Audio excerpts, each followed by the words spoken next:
स्थितियां हैं वो बनती हुई नजर आ रही हैं और भारत लगातार बढ़ता हुआ नजर आ रहा है। बहुत बहुत शुक्रिया आपका। आगे बढ़ते हैं, अगली खबर का रुख करते हैं। बेहद महत्वपूर्ण खबर। ओडिशा के चांदीपुर तट से भारत ने एक बार फिर अपनी सैन्य ताकत और स्वदेशी रक्षा क्षमता का दम पूरी दुनिया को दिखाया है। डीआरडीओ द्वारा स्वदेशी बैलिस्टिक मिसाइल अग्नि 1 का सफल परीक्षण किया गया है, जिसने यह साबित कर दिया है कि भारत अब रक्षा तकनीक के क्षेत्र में तेजी से आत्मनिर्भर बन रहा है।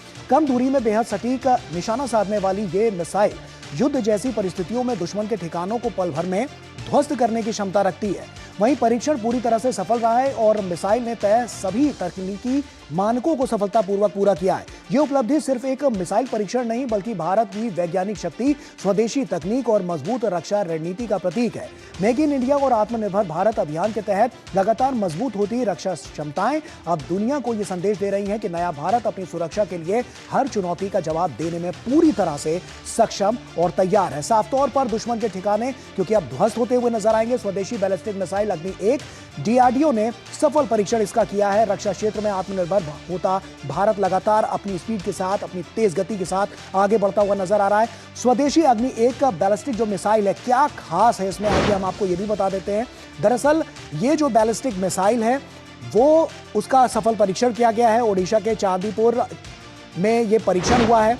शॉर्ट रेंज की ये मिसाइल है और इसके अलावा ये जो बैलिस्टिक मिसाइल है, स्ट्रैटेजिक फोर्सेस कमांड की देखरेख में इसको टेस्ट किया गया है। काफ़ी महत्वपूर्ण हम आपको बता दें तो उस तकनीकी भी इसके जो क्षमताएं हैं वो साफ तौर पर नजर आती हैं, क्योंकि रक्षा क्षेत्र को लगातार मजबूत किया जा रहा है और ये अपना बहुत बड़ा और अहम रोल यहाँ पर अपने निभाती हुई नजर आएगी। रक्षा और न्यूक्लियर क्षमता को लगातार मजबूती दी जा रही है। लगातार हमने देखा है कि डीआरडीओ ने लगातार अलग अलग परीक्षण किए हैं और उसमें अब की बार जब ये बैलिस्टिक मिसाइल का गुरुवार को परीक्षण किया गया तो ये सफल परीक्षण रहा है, जो साफ तौर पर दुश्मनों को मात देने के लिए काफी कारगर साबित हो सकता है। ओडिशा के चांदीपुर में यह सफल परीक्षण हुआ है। इसके अलावा अग्नि 1 की जो मारक क्षमता है वो क्या कुछ कहती है, आइए वो भी हम आपके साथ साझा करते हैं। आपको बता दें कि अग्नि 1 की जो मारक क्षमता है वो परमाणु हथियार ले जाने में सक्षम है।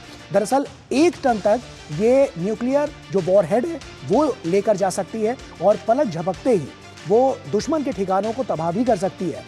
आपको अगर इसकी रेंज के बारे में बताएं तो 700 से 1200 किलोमीटर तक की इसकी रेंज है। पूरे पाकिस्तान को कवर करती है ये मिसाइल और कम समय में ये लॉन्च की जा सकती है। टेल्स से भी इसकी लॉन्चिंग हो सकती है। टेल्स के बारे में बता दें कि ये road mobile transporter erector launcher है, जो आप ये समझिए कि इसको कहीं से भी लॉन्च किया जा सकता है और ये अपने आप में बहुत बड़ी तकनीकी जो सुविधा है वो यहां पर देती हुई नजर आती है। विशाल हमारे सहयोगी हमारे साथ जुड़ रहे हैं। विशाल, जिस तरह से हम देख रहे हैं कि रक्षा क्षेत्र को बहुत ज्यादा मजबूत किया जाता है, इस तरह के जो सफल परीक्षण हो रहे हैं बैलिस्टिक मिसाइलों को लेकर, अग्नि 1 को लेकर, किस तरह से ये भारत को और ज्यादा मजबूत करते हुए नजर आ रहे हैं रक्षा क्षेत्र में? देखिए गौरव, जिस तेजी से हालात बदलते चले जा रहे हैं और हमने देखा कि पश्चिम एशिया की लड़ाई थमने का नाम नहीं ले रही है, ऐसे में एक्सपर्ट्स का मानना है कि हमें हमेशा किसी भी स्थिति से निपटने के लिए तैयार रहना होगा और ऑपरेशन सिंदूर को हमने देखा कि हमें टू फ्रंट वॉर के लिए तैयार रहना होगा।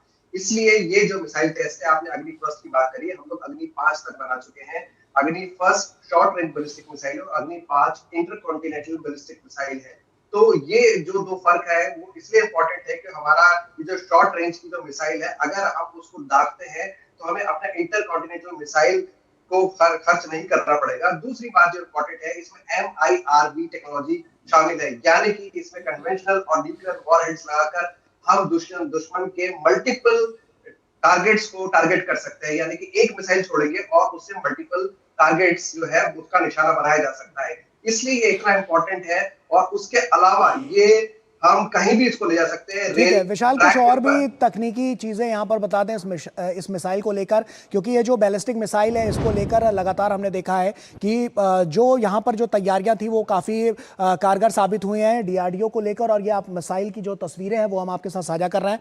इसको आप देखिए, तकनीकी क्षमता की जब हम बात करते हैं, टेल्स जिसकी हमने बात करी, आप इस मिसाइल को उसके जरिए कहीं से भी लॉन्च कर सकते हैं, मतलब आप ट्रांसपोर्ट के जरिए, इसीलिए दुश्मन इसको नहीं देख पाएगा, नहीं जान पाएगा कि एक्चुअल लोकेशन कहाँ कहाँ है। तो इतनी आसानी से आप इसको कहीं से भी इसको लॉन्च किया जा सकता है, जो अपने आप में दिखाती है कि किस तरह की तकनीकी जो आवश्यकता आज के दौर में है उस पर डीआरडीओ किस तरह से काम कर रहा है। और यह जब इस तरह के सफल परीक्षण होते हैं तो साफ तौर पर रक्षा तंत्र और ज्यादा मजबूत होता हुआ नजर आता है।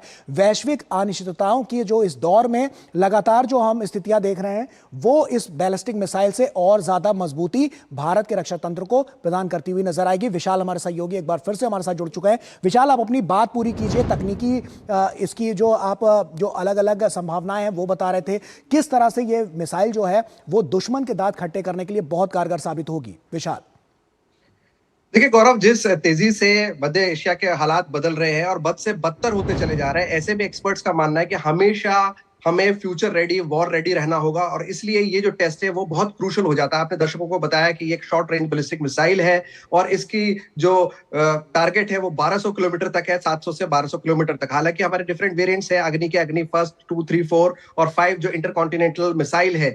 इसलिए अगर हमें टारगेट करना है शॉर्ट रेंज को, अगर आपने पाकिस्तान की बात करें या चीन के कुछ ठिकानों की बात करें, तो उसके लिए ये मिसाइल कारगर, बहुत कारगर साबित होगी और हमें अपना इंटरकॉन्टिनेंटल मिसाइल को वेस्ट करने की जरूरत नहीं है। इसके अलावा ये MIRV टेक्नोलॉजी से लैस है, यानी कि आप एक ही मिसाइल से मल्टीपल टारगेट्स को टारगेट कर सकते हैं। इसके साथ ही कन्वेंशनल और न्यूक्लियर वॉरहेड्स दोनों इसमें लगा के हम इसको फायर कर सकते हैं। क्योंकि इसका फ्यूल सॉलिड होता है इसलिए इसको तैयारी करने की हमें ज्यादा जरूरत नहीं है। अगर लिक्विड फ्यूल हो तो उसमें दुश्मन को के पास 24 घंटे होते हैं, लेकिन वो तैयारी भी कर सकता है, अपने टारगेट को भी बदल सकता है। लेकिन इसमें पलक झपकते ही हम इस मिसाइल को रेडी कर सकते हैं और हम रेलवे का जो ट्रैक है उस पे कोच पे रख के भी हम इसको कहीं भी ले जा सकते हैं और कहीं से भी हम फायर कर सकते हैं, यानी कि इसकी मैन्यूवरेबिलिटी बहुत अच्छी है। तो ऐसे में फ्यूचर रेडी वॉर फोर्स के तौर पर अग्नि का ये वेरिएंट जो है वो बहुत कारगर है।